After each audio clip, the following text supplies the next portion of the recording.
Anyone heard of Smith Magazine? Show of hands, anybody? Probably not. Smith Magazine is an online forum that launched in 2006 with a commitment to participatory storytelling.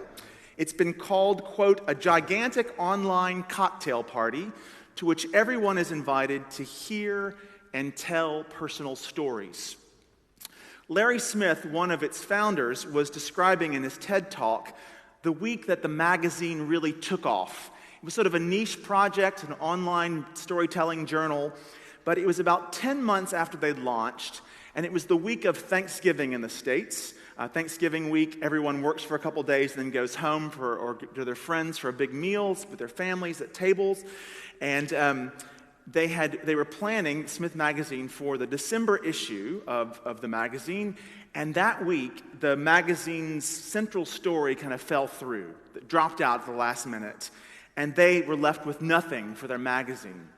So they were worried, they were scrabbling around and trying to figure out what they were going to do, and someone remembered a dare. Someone had remembered that someone once had challenged Ernest Hemingway.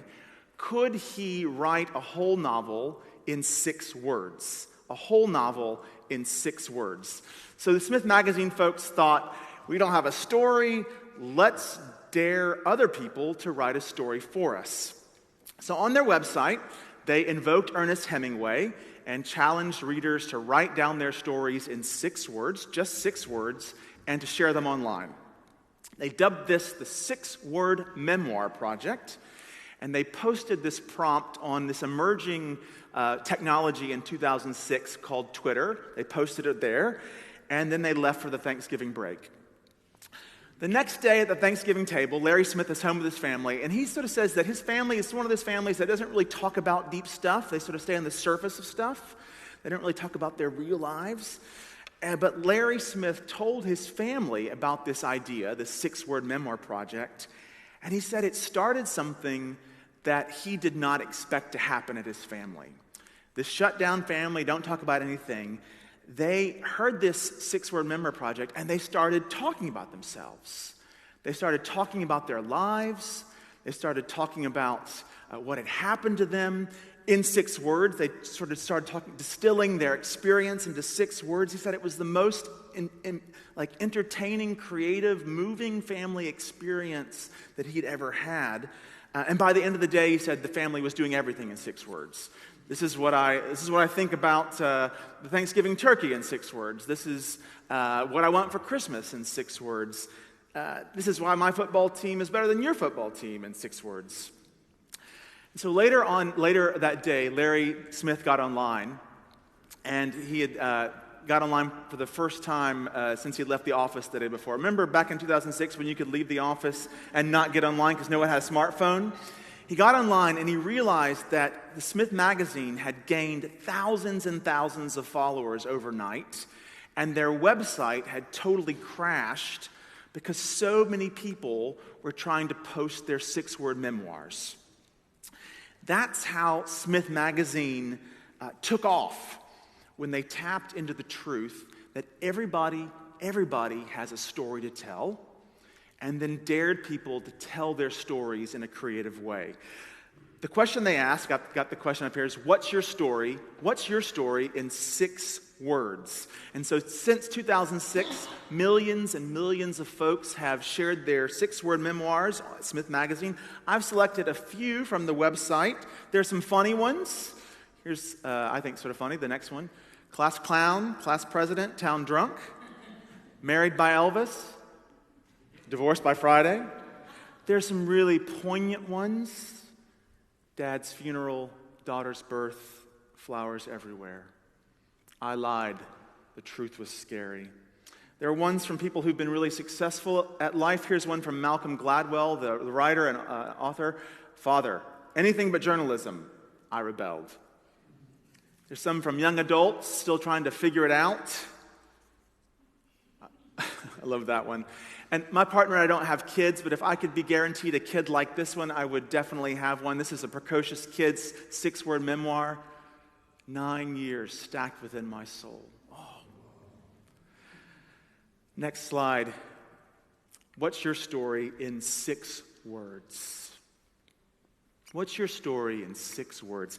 Now, an aside, I think, I'm happily married, but I think this concept would make a great online dating concept. Sort of like a poetic Tinder. Tinder for people who want to make sure they find a partner who can string words together into a sentence creatively. I think there's a real market for that. I don't know what you think. That's an aside. Tell the truth in 6 words. So, we heard the Easter story again this morning, as I said. And if you were in church on Easter Day 6 weeks ago, you most likely heard John's version, the gospel writer John's version of the story. But today I've chosen Luke's version of the story. And let's just return to it. The women are bringing flowers to the grave, to Jesus' grave. And they're coming to the cemetery. You know the story. They're coming to the cemetery with no words. According to the scripture, they're not saying anything to each other. They're not talking as they walk to the tomb at dawn. And I was thinking maybe the absence of words is a grace for them after hearing so many words in the days since Jesus' death. You know how sometimes even well-meaning expressions can sort of ring a little hollow when you're grieving. Terribly sorry for your loss. He was such a good man. You're in our thoughts and prayers. I imagine the women had heard a lot of that since Jesus' funeral on the Friday. So they reach their destination, and in order to anoint Jesus' body and to leave their flowers at the grave, and you heard the story, you know the story probably, there's a surprise ending to the story. What do they find? The stone had been rolled away. The stone that had been covering Jesus' tomb had been rolled away. What don't they find, crucially? Jesus' body. What are they told by the guys in dazzling white? He is not here, he is risen. He is not here, he is risen. In English, it's 7 words. In biblical Greek, it's 5 words. Take the average. You can submit it to Smith Magazine as a 6-word memoir. And I think if you asked someone to write down the whole of Christianity in just 6 words, I think, just a few words, I think he is not here, he is risen is a great rendition. He is not here, he is risen is the common denominator in 3 of the 4 gospel accounts. So Matthew, Mark, and Luke all agree that this is the most important, this is the common theme running through all of them. Resurrection, central truth of Christianity, the foundation of our faith, and Matthew, Mark, and Luke all agree he is not here, he is risen, is the most important thing about the story. So how would you write it? If you had to translate resurrection into 6 words, how would you tell it? I came up with a couple, not quite what we were planning. The exit and entrance in disguise. What we sometimes forget about the first disciples, and I don't mean just the original 12 disciples, but I mean the women who were coming to the tomb, the whole community of disciples. What we sometimes forget about the first disciples' experience of the resurrection is they don't actually see the resurrection happen themselves. They are told about it. They are told, he is not here, he is risen. They don't see it. They don't get to watch CCTV from the inside of the tomb. Though, wouldn't that be amazing? Wouldn't that be amazing to see the live feed from the inside of the tomb sometime between Saturday midnight and Sunday morning? Wouldn't that be amazing? I've always wondered if resurrection was like Jesus suddenly sat up in the middle of the night and broke through the mummy wrapping like a zombie, or if there was like a burst of energy that radiated out and left the wrapping totally intact but empty? Or was it something of a totally altogether different order? Was the stone rolled away so that Jesus could get out? Or was the stone rolled away so that we could get in? I would love to have seen what transpired. I would love to have been an eyewitness to the resurrection. I would love to have caught a glimpse of the big bang of the new creation. I would love to have felt it kind of pulse through my body, come onto my retinas. But the women on the first Easter morning aren't eyewitnesses either. What they get is not an extraordinary spectacle, but a message. They don't get a spectacle, they get a message. He is not here, he is risen. Turns out that what the women get is pretty much what we get. I mean, okay, let's be fair. The women did get the guys dressed up in glitter, lightning, whiteness. That's a pretty good spectacle. But otherwise, basically, what the women get is what we get today and every day living now. The same message, he is not here, he is risen. I don't know what you think, but I think that God might do the resurrection a little differently. Like God, I'm not God, right? But if I were God, I might do it in public. I think personally, again, I'm not the Lord, and there's a good, thank God for that. But if I were God, I think it'd be much cooler, personally, if the women had come to the tomb, and when they got there, they had seen Jesus break out of the chrysalis like a gorgeous resurrection body butterfly. I mean, that would have been, that's how I would have done it. But again, I'm not God. Frankly, because I'll be honest, frankly, my job as a minister, my job as an evangelist would be a ton easier, seriously, y'all, if I could guarantee to everybody who is exploring faith or exploring spirituality or walking into grace, if I could guarantee that eventually there will be a fireworks display of the resurrection for you. I mean, I could say, now is the time in our worship service when Jesus will appear to us in dazzling glory, or now is the time in our Bible study, or now is the time in our discipleship when we'll all become like, let the carnival show begin. But fortunately or unfortunately, that is not how Easter actually is. We are not giving a show, we are given a message. He is not here. He is risen. We're not given a show, we're given a message. But let's not underestimate the power of a message. I remember being in uni. I came from a family, I was the first kid in my family system to go to uni and graduate from uni, that kind of narrative. And I wasn't raised as a Christian. I wasn't raised in the church. And I was at uni reading medicine, and I was thrilled about that. My parents were thrilled about that.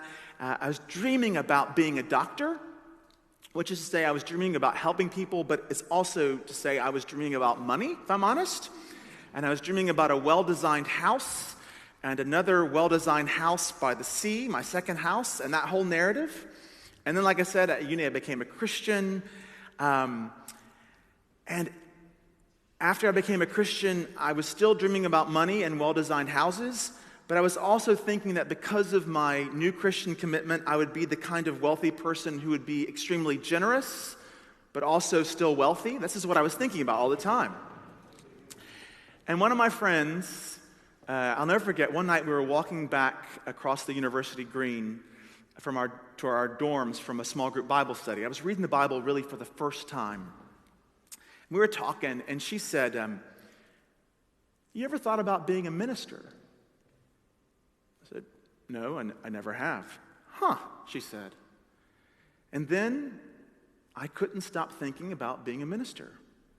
And here I am, 30 years later, from that freshman year in college, still can't stop thinking about it because someone said to me, ever think about being a minister? Messages have power, y'all. Or this other time, later in life, later in ministry, I was sitting at this table in a cafe with someone who was telling me how desperately they wanted to change their life. They were trapped in addiction and addictive behavior, and they desperately wanted to get freed from this chained-up life they'd been living. They just couldn't do it, and they didn't know how. And I'm someone who's in recovery from addiction. I was sharing from my own experience about how it was possible, but it was impossible to do it by themselves. They needed a community. And I was saying all of this to this woman, and while I was talking, a woman who'd been sitting at the table next to us got up and walked over to us. And she said, I'm so sorry to interrupt you, and I'm so sorry that I was eavesdropping, but I want you to know that a few years ago, she said to the person I was talking to, I was right where you are. And now I'm better, thanks to recovery and thanks to God. And it's possible, she said. And then a little later, the barista, who'd been working a shift behind the till, came over and she said, I overheard that conversation, and I just want you to know I've just celebrated a year of freedom from struggling with an eating disorder, and it's possible to recover. She needed to tell the truth. There are people all around us who need to hear the message. There are people all around us with the message that we need to hear. And these messages have power. Not that the messages are magic, right? They have power, but it's not usually the power that works all at once, but power that works over time. And the power, the process of undergoing that power, the process of experiencing the power of that message usually involves some resistance on our part, if we're honest. He is not here, he is risen, for example. So let me get back to the Bible story. So the women run. They've heard the message, he is not here, he is risen. The women run and carry that resurrection back to the official 11 disciples, the 11 remaining official disciples. Just another quick aside, let's not miss the fact here that the women are the first ones to carry the message. They are the first evangelists. They are the first preachers. So if Easter is true, y'all, we should all be feminists. We should all be womanists. We should all be celebrating the leadership of women in every orb of society, including the church. That's another sermon, but needed to say that. It's the women who are the first preachers. So the women carried the short, powerful message to everybody else.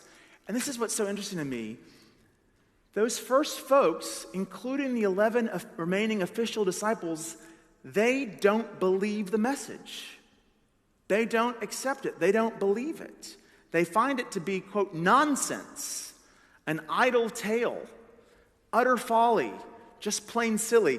These are some of the English translations of the Greek text, right? Idle tale, utter folly, just plain silly. But all those translations come from one Greek word that is translated nonsense, idle tale, utter folly, just plain silly. And that word is leiros. For those of you who like Greek, I don't usually quote Greek in sermons, but leiros is the word that's translated those things. And leiros actually has an earthier innuendo than utter folly or idle tale. When the disciples say he is not here, when the disciples say that he is not here, he is risen, is leiros, they're basically calling it crap. They're basically calling it twaddle. They're basically calling it rubbish. They're calling leiros on the resurrection message. So if you know someone who says about the resurrection, what a load of stuff, guess what? They're in the gospel story. They're like the first disciples. And I love that they're in the story too. Because if we're honest, probably all of us find ourselves there sometimes, sort of wondering, is this real? You know? Undergoing the resurrection, the power of that message usually involves some resistance on our parts, on all of our parts, understandably.